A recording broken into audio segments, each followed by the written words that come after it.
a la cruz para nosotros. Y ahora podemos ser perdonados y podemos ser libres, Señor. Gracias, Jesús. Ayuda a nosotros.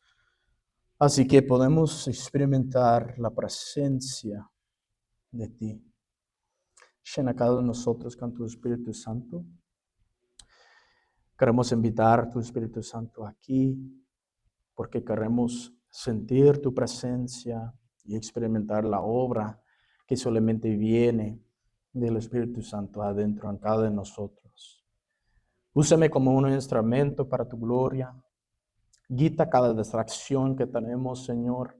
Así que podemos no solamente escuchar tu palabra, pero que podemos aprender de tu palabra y actuar en tu palabra y aplicar la palabra en nuestros días diariamente, Señor.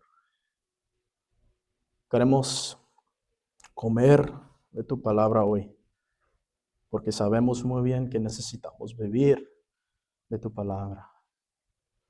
Gracias por quien tú eres y gracias que tenemos el privilegio de estar en familia juntos hoy en día, esta tarde. En nombre de Jesús. Amén. Amén. Pues bueno, como yo dije, esta tarde vamos a continuar con nuestra serie de mensajes sobre el libro de Efesios, ¿ok?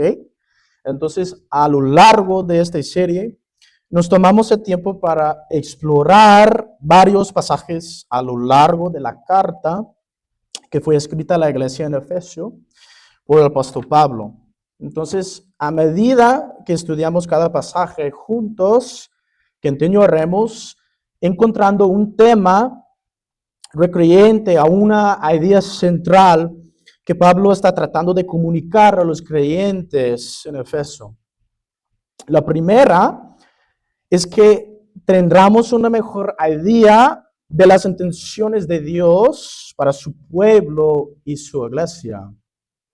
La segunda es que aprendamos acerca de cómo funciona realmente la iglesia como una familia. Y luego entendamos las formas bien prácticas en que estamos llamados a vivir en unidad con Dios y unos con otros.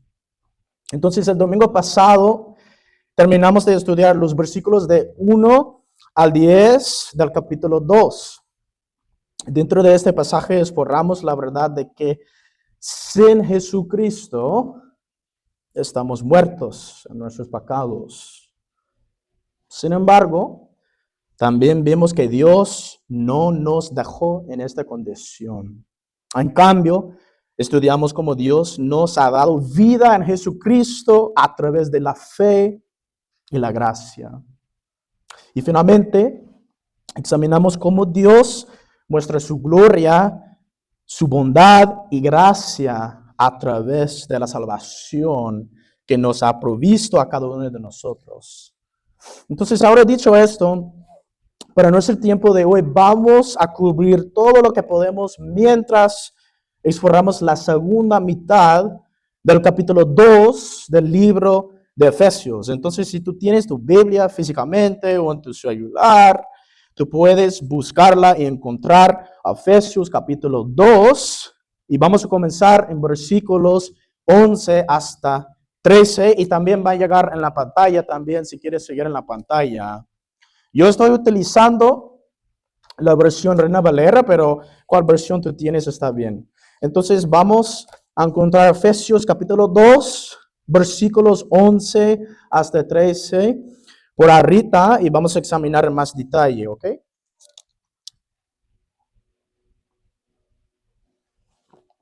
Ok. Entonces, comenzamos Efesios capítulo 2, versículos 11 hasta 13. Comenzamos en 11. Por tanto, acordaos de que en otro tiempo vosotros, los gentiles, en cuanto a la carne, erais llamados incircuncisión por la llamada circuncisión, hecha con mano en la carne. En aquel tiempo estabais sin Cristo, alejados de la ciudadanía de Israel y ajenos a los pactos de la promesa, sin esperanza y sin Dios en el mundo. Pero ahora en Cristo Jesús, vosotros que en otro tiempo estabais lejos, habéis sido hechos cercanos por la sangre de Cristo. Tremendo este pasaje. Entonces, a medida que exploramos estos versículos con más detalle, quiero que nos centremos en esta importante verdad, ¿ok? Entonces, si estás tomando notas, tú puedes escribirla, así que tú puedes seguir. Y también va a llegar a la pantalla ahí. Jesucristo nos ha acercado a Dios y a su familia por su sangre. Tan importante. Entonces, a medida que exploramos más esta idea, debemos comenzar por hacer una pausa y examinar profundamente el versículo 11. Entonces, tú puedes encontrarlo otra vez, pero versículo 11. De lo contrario, vamos a perder el significado de lo que Pablo está diciendo. Entonces, en el versículo 11, Pablo se dirige específicamente a los gentiles cristianos, quienes también son llamados la insurrección, por aquellos que son llamados la circuncisión. Ok, ahora necesitamos detenernos por un momento y descubrir el contexto de lo que está sucediendo durante la escritura de esta carta para entender lo que Pablo quiere decir aquí. Entonces, los gentiles dentro de la iglesia en Efeso, pero también en otras áreas en general, están siendo llamados la incircuncisión. Entonces, este nombre se refiere a ellos específicamente porque los hombres son literalmente incircuncisos y no son étnicamente judíos. ¿Okay?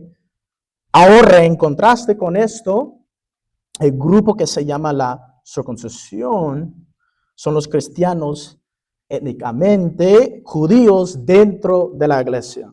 Es bien importante que entendamos eso. Entonces, todos estos hombres judíos están circuncidados de acuerdo con el antiguo pacto, con el Antiguo Testamento. Así es. Entonces, con eso en mente, lo que vemos que está ocurriendo aquí es racismo dentro de la iglesia en Efeso. Es así. En general, el pueblo judío que fue elegido por Dios para ser una luz para todas las naciones, despreciaba erróneamente a los gentiles o a los que no eran judíos, ¿no? De hecho, un dicho común, la verdad, un dicho común de los judíos, rabis, como los maestros, en ese día era este: los gentiles fueron creados por Dios para que pudieran hacer que los fuegos del infierno adhieran más. Así fue. Tremendo, ¿no? Esta es una mentalidad desfortunada que aún persistía e influencia en los corazones de muchos cristianos judíos dentro de la iglesia. Pablo aborda esto y aunque no justifica el racismo y la división que estaba teniendo lugar dentro de la iglesia, en cambio señala correctamente la verdad de lo que les faltaba a los cristianos gentiles antes de Jesucristo. No tienen la promesa de que un Mesías sería Jesucristo. Sin embargo, los judíos esperaban pacientemente la venida del Mesías, el Cristo. Junto con esto, Pablo les recuerda a los cristianos gentiles que también fueron separados de la comunidad de Israel y no pudieron participar en los pactos de la promesa. La nación de Israel fue bendecida por Dios y fueron elegidos específicamente para bendecir a todas las demás naciones de la tierra. Los gentiles no tienen este papel. Asimismo, no estaban incluidos en las muchas promesas y pactos que Dios había hecho previamente al pueblo de Israel, en el Antiguo Testamento. Esta es la razón por la que Pablo dice con razón que los gentiles antes de Jesucristo estaban sin Dios y no tienen esperanza. Qué feo. Ahora, detente por un momento, ¿no? Cada uno de nosotros, incluyéndome a mí, necesita entender este hecho. Casi todos los que estamos aquí en esta sala somos gentiles. ¿Sí o no? O sea, hay muy pocos judíos étnicos en la tierra en comparación con las otras naciones, ¿no? Esto significa que todo lo que Pablo dice que los gentiles fueran excluidos, significa que nosotros también hemos sido excluidos. Sin embargo, fuimos excluidos antes de que Jesucristo viniera a esta tierra para rescatar a aquellos que estaban lejos del pueblo de Israel y de Dios. Ahora estamos viviendo en la gloria, en la gracia de lo que Pablo dice en versículo 13, que es que los gentiles han sido acercados a Dios por la sangre de Cristo. Este fue el término común que fue utilizado por los judíos en el tiempo en que se escribió esta carta, ¿no? Dicen que un gentil que quisiera seguir al único Dios verdadero tendría que realizar ciertos rituales para ser acercado a Dios. Ahora bien, no es necesario ningún ritual para que un gentil sea llevado cerca, porque es fe en Jesucristo, en su sangre, te ha perdonado tus pecados. Es por su sangre que todos nosotros seremos acercados a Dios. Esto era cierto para los cristianos gentiles, pero también era cierto para los cristianos judíos. La circuncisión y el ser hijos de Abraham no son las cosas necesarias para que los cristianos judíos se acerquen a Dios, aunque ellos pensaban. Es a través de Jesucristo mismo.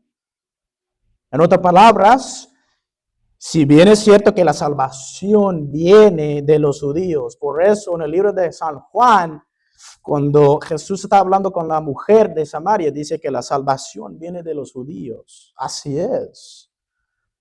Pero eso no significa que por ser judío serás salvo. ¿Me explico? Entonces, Pablo continúa hablando de esto y de cómo tanto los gentiles como los judíos han sido reunidos en los siguientes versículos. Entonces, ahora vamos a mover ahora por Efesios capítulo 2 todavía, pero seguimos por versículos 14 hasta 18. ¿Ok? Puedes encontrarla. Efesios capítulo 2, versículos 14 hasta 18. Y yo me voy a tomar un poquito de agua. Efesios 2, ahora, por la mientras, versículos 14 hasta 18. Una joya este pasaje. Ok, vamos a seguir. Vamos a leer juntos, así que podemos examinar en más detalle después. Comenzamos en 14.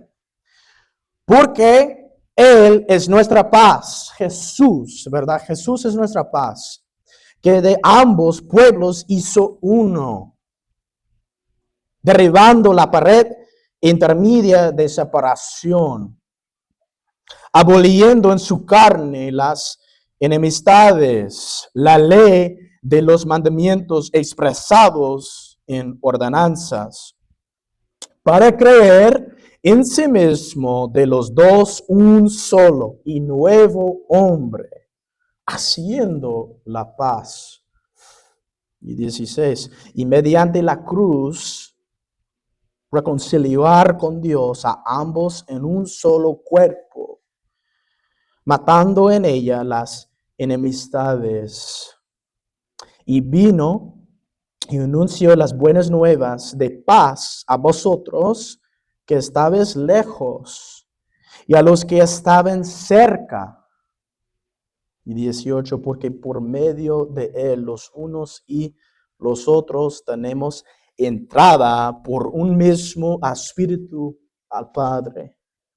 Glorifique su nombre. Entonces ahora, a medida que estudiamos este pasaje de las Escrituras con más detalle, quiero que cambiemos nuestro enfoque hacia la siguiente verdad. ¿Okay? Entonces, si estás tomando notas, o puedes escribirla ahora. Jesucristo nos ha dado paz y unidad dentro de su familia. Pablo comienza diciendo algo tan radical y poderoso en el versículo 14, con respecto a lo que Cristo ha hecho por los creyentes gentiles y judíos, los dos. Jesucristo ha dado paz a ambos grupos de personas y los ha convertido ahora en un solo pueblo, porque Él ha derribado el muro de separación que lo separa. Ahora, vamos a hacer una otra pausa, ¿ok? Por un momento. Cuando Pablo dice que Jesucristo rompía el muro medio de separación, esto no es solo una metáfora, ¿ok? Estoy pensando en la canción como los muros caen, no en la adoración, pero de Vicente Fernández. Van a callar de amor, ¿verdad? No es una metáfora simplemente así. Está hablando de algo muy específico que existía dentro del templo judío de Jerusalén. ¿Okay? En aquellos días, cuando la gente iba a adorar a Yahweh, a Dios verdadero, tenían que entrar a través de ciertos patios o áreas que rodaban el templo, ¿vale? En el centro se encontraba el Santo de los Santos dentro del templo. A este lugar solo podían acceder los sacerdotes judíos para entrarla. Y luego, fuera de este espacio, estaba la corte de Israel. Aquí solo los hombres judíos se les permita asar y adorar. Y luego, el siguiente espacio, más allá era el patio de las mujeres. Dentro de este área solo las mujeres judías podían venir a adorar. Y luego, finalmente, fuera de ese espacio, tenía ese patio o área para los gentiles. Aquí en este espacio, solo los gentiles que se habían convertido al judaísmo podían llegar y adorar ahí en este área. ¿Ok? Entonces, en caso de que los gentiles olvidaran a dónde pertenecían, habían letreros. Literalmente habían letreros y inscripciones en los muros de piedra que conducían a los patios interiores que advertían a los gentiles de ser asesinados si eran sorprendidos entrando en el área que no era suya. Entonces imagina como la cerca que dice como, tierra privada, pero si tú entras, vamos a matarlo. Así que tú sepas, ¿ok? Con esta imagen en su mente, ahora quiero que reflexione por un momento, ¿ok? Sobre las palabras que Pablo en el versículo 14 dice que Jesucristo ha derribado el muro intermedio de la separación. Esto significa que dentro de la familia y la iglesia de Cristo no existe tal cosa como la separación por raza o origen. Por el contrario, Pablo dice que Jesucristo ha hecho tanto al judío como al gentil uno, y que Él ha abolido la enemistad que existía antes, que fue bien evidente, ¿no? Pablo amplía esto aún más al decir que Jesucristo ha creado literalmente un nuevo hombre de los dos grupos de personas, de modo que ahora Él ha hecho la verdadera paz entre los dos. Esto es solamente posible con Dios. Entonces, ahora bien, no podemos perdernos esto. Estos dos grupos de personas se han unido en paz, en unidad. Sin embargo, ¿cómo sucedió? ¿Cómo fue posible? Sí, Dios está haciendo algo, pero ¿cómo? Específicamente. Bueno, Pablo nos los dice en los versículos 16 y 17 tan claramente. Los dos grupos han sido reconciliados con Dios en un solo cuerpo a través de la cruz. Su muerte a la cruz, a su vez, acabó con la enemistad que existía antes.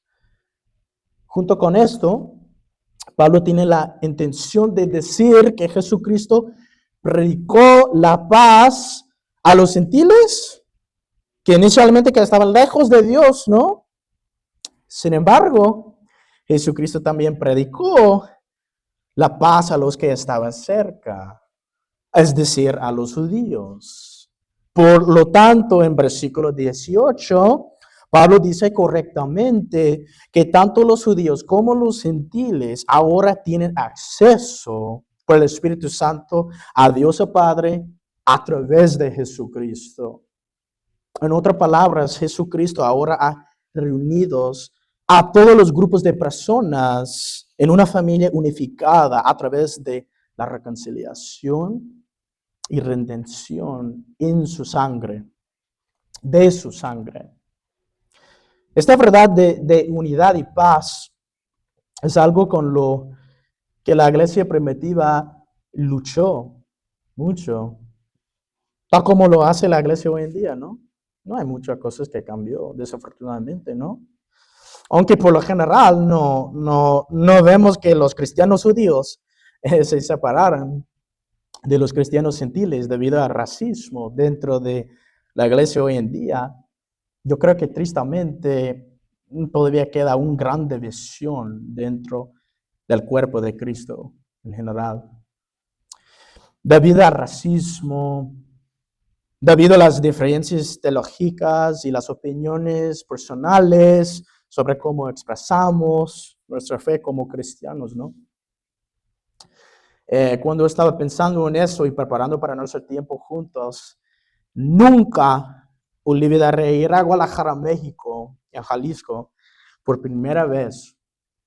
Y hay un momento que todavía se me queda grabado en la cabeza acerca de este día.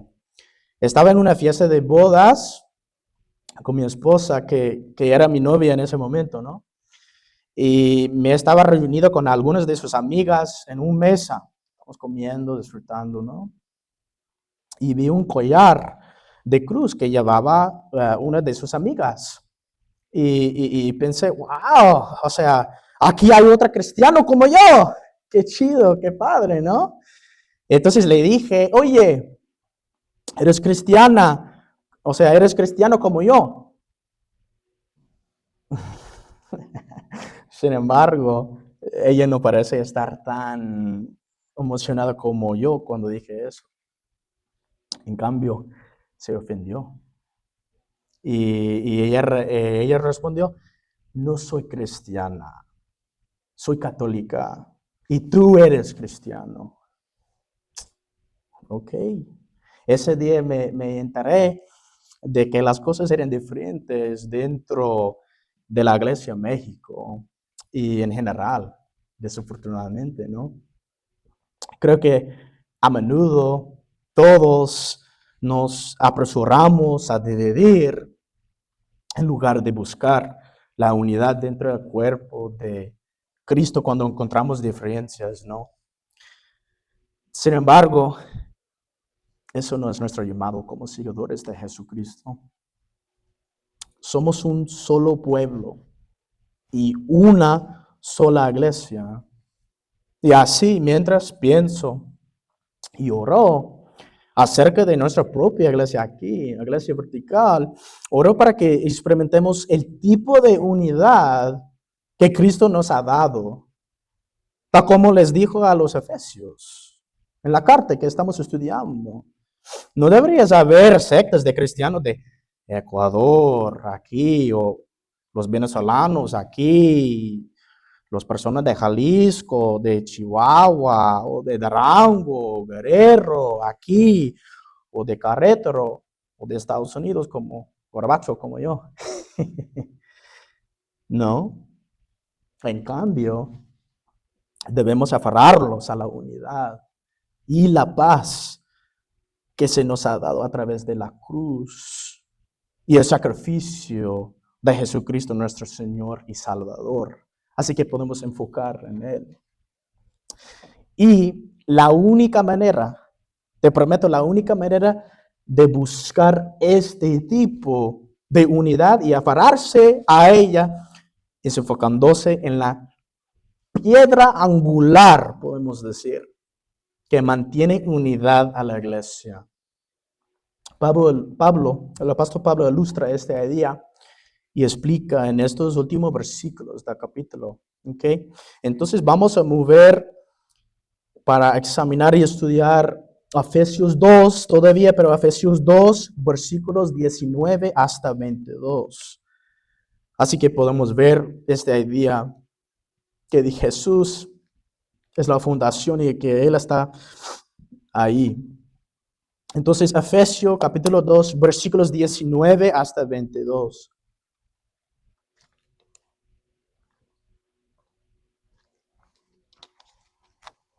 Comenzamos en 19. Así que yo no sois extranjeros, ni advenedizos, sino conciudadanos de los santos y miembros de la familia de Dios, edificados sobre el fundamento de los apóstoles y profetas, siendo la principal piedra del ángulo Jesucristo mismo. Poderoso. Versículo 21. En quien todo él edificó, bien coordinado, va creciendo para ser un templo santo en el Señor, en quien vosotros también sois juntamente edificados para morada de Dios en el Espíritu.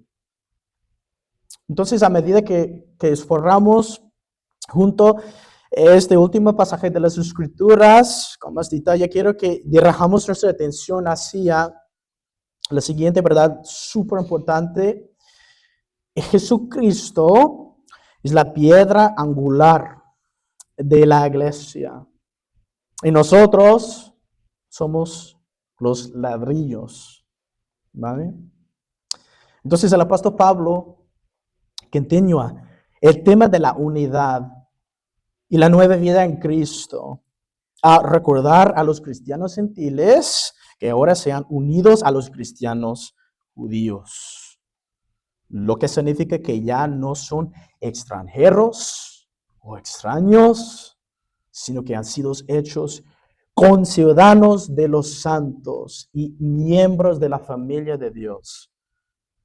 Sin embargo, se mencionó anteriormente que esta unidad solo se puede mantener si la familia de Dios permanece enfocada en la piedra angular de la iglesia, que es Jesucristo. Pablo desarrolla esta idea identificando a los profetas y apóstoles como el fundamento de la iglesia y la familia de Dios. Y también identifica específicamente a Jesucristo como la principal piedra angular de la iglesia o templo de Dios. Solo que ahora es un poquito diferente, ¿no? El templo de Dios ya no es un lugar al que ir en Jerusalén para tener común y adoración, ¿verdad?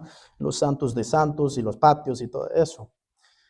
En cambio, Jesucristo como la piedra angular continúa construyendo el nuevo santo templo de Dios, siendo las mismas personas que componen la iglesia.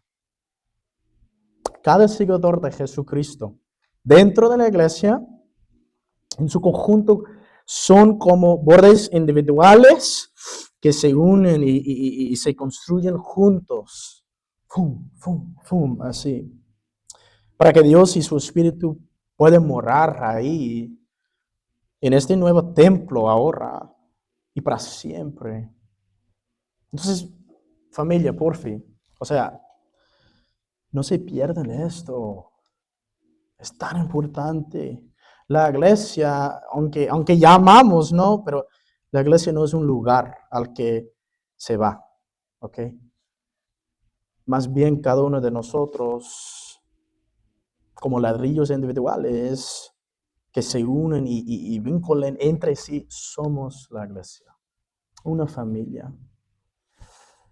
Y es Jesucristo, la piedra angular que mantiene unidad a la iglesia y nos mantiene a cada uno de nosotros unidos unos con otros y permanecemos unidos en Él, fuertes. Entonces, esta verdad no es solo para la iglesia en su conjunto, sino que es para que cada uno de nosotros la adopte aquí, en nuestra propia iglesia, en la iglesia vertical. Por esta razón, al tener esta poderosa imagen, ¿no? En nuestros corazones y mentes, de nosotros siendo ladrillos, construyendo juntos la iglesia, ¿no? Como un templo de Dios, fum, fum, fum, fum, así, conectado así, poco a poco. Yo quiero dejarles a cada uno de ustedes con este próximo paso por el resto de la semana, ¿ok? Y viene en forma de oración, ¿ok? Entonces, si tú tienes una papelito, tú puedes escribirla y tú puedes tomar una foto cuando llegas a la pantalla, el próximo paso, pero como siempre aquí en Iglesia Vertical, siempre queremos seguir tomando nuestros próximos pasos en nuestra fe. Amén. Tal vez es bautismo, tal vez es a servir, tal vez es usar tus dones, tal vez es recibir a Jesús como tu Salvador y Señor por primera vez. Yo no sé cuál es, pero definitivamente vamos a tener una por cada mensaje. Así que podemos actuar en qué estamos aprendiendo. Amén. Entonces, mi desafío para mí y para cada de ustedes es orar cada día. ¿Qué puedo hacer para edificar la iglesia? Y también, ¿qué puedo hacer para proteger la unidad? Porque somos una familia. La iglesia no es simplemente un lugar a donde vamos a asistir, ¿no? Somos una familia. Van a ser conflictos, van a ser argumentos a veces, pero literalmente somos los únicos que tenemos la capacidad de perdonar a uno a otro, a buscar por reconciliación, porque ya somos perdonados de Jesucristo, de todos nuestros pecados. Entonces, ¿cómo no podemos perdonar a los demás? Fácil no va a estar, pero es posible si estamos participando con la obra del Espíritu Santo en cada de nosotros. Y es importante que cada de nosotros entendamos que no es solamente el pastor, que hace todo. Ustedes tienen dones que yo no tengo. Ustedes tienen propósitos, personas alrededor de ustedes que yo no tengo acceso. Ellos no van a escuchar a mí. Este hipócrita, este pastor, yo no quiero escuchar. Pero ustedes, si piensas bien y confiar en la obra del Espíritu Santo, te prometo que vas a ver cosas que no puedes imaginar en cómo Dios quiere usar a cada ustedes. Amén. Entonces, con eso en nuestra mente vamos a orar. Así que podemos ser obedientes a esa. Vamos a orar, familia. Y después de eso vamos a seguir en una otra canción de adoración y alabanza. Dios, te amamos y te adoramos. Gracias por quien tú eres. Gracias que podemos confiar en ti. Hay mucha división en este mundo, Señor. Pero gracias a ti no hay paredes en la iglesia. No hay separación. Hay diferencias, pero cada de nosotros estamos enfocados en ti, Jesús, y en la cruz. Y que cada de nosotros no merece nada, pero tú llegaste a salvar cada de nosotros. Entonces, gracias por quien tú eres. Y gracias que podemos vivir la vida que tú deseas para cada de nosotros, Señor. Ayuda a nosotros a edificar la iglesia aquí y la iglesia en general, Señor. Ayuda a nosotros a ver los dones que tenemos. A menudo estamos esperando, pensando por otros. Cuando Dios, tú estás llamando, estoy mirando a ti. Y ya equipo con necesitas va a ser que yo estoy llamando a ti a hacer. Y tomar los próximos pasos que yo estoy llamando a ti a hacer. Y tomar. Gracias, Jesús. Tenemos todo en ti. En nombre de Jesús. Amén. Amén. Ok, familia. En un momento vamos a poner en pie. Dame un momento, así que puedo conectar la música.